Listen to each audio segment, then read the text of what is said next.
সম্মানিত ভিউয়ার্স, আসসালামু আলাইকুম ওয়া রাহমাতুল্লাহি ওয়া বারাকাতুহু। আশা করি সবাই আল্লাহর অশেষ রহমতে ভালো আছেন, সুস্থ আছেন।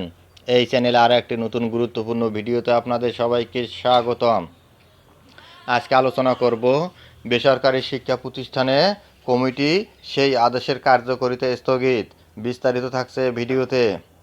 এই ভিডিওটি দেখার আগে যারা এই চ্যানেলে একদম নতুন তারা অবশ্যই চ্যানেলটি সাবস্ক্রাইব করে পাশে থাকা বেল আইকনটি প্রেস করে দিন। আর যারা ইতিমধ্যে সাবস্ক্রাইব করেছেন তাদেরকে জানাই অসংখ্য ধন্যবাদ। বেসরকারি শিক্ষা প্রতিষ্ঠানে কমিটি সেই আদেশ কার্যকারিতা স্থগিত।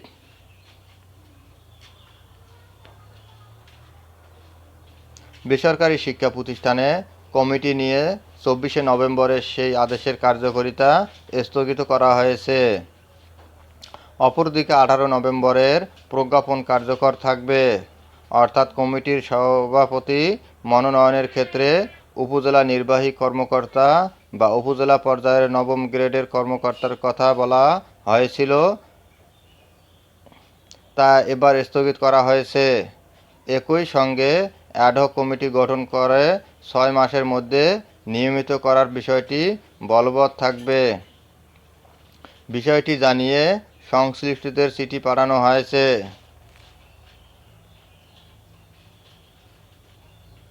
রোববার শিক্ষা মন্ত্রণালয়ের মাধ্যমিক ও উচ্চ শিক্ষা বিভাগের এক প্রজ্ঞাপনে এই তথ্য জানা গেছে। আজ রোববার শিক্ষা বিষয়ক দেশের একমাত্র প্রিন্ট জাতীয় পত্রিকা দৈনিক আমাদের বার্তায় সিদ্ধান্ত বদলে শিক্ষা প্রতিষ্ঠানের কমিটি গঠন নিয়ে ধকল শিরোনামের প্রতিবেদনের প্রকাশের পর টনক নড়ে শিক্ষা প্রশাসনের। এরপরই নির্দেশনা দেওয়া হয় ব্যবস্থা নেওয়ার।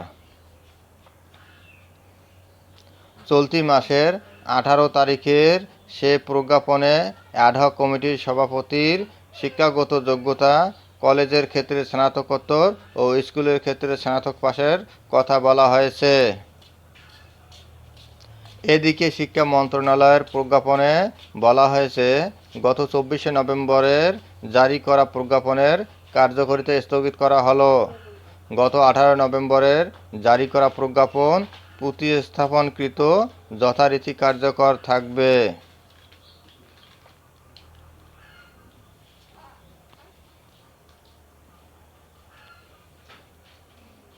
ধন্যবাদ জানিয়ে বিদায় নেওয়ার আগে আবারও অনুরোধ জানাই, যদি ভিডিওটি ভালো লাগে এবং সর্বশেষ শিক্ষামূলক আপডেট ভিডিও পেতে চান তাহলে অবশ্যই চ্যানেলটি সাবস্ক্রাইব করুন।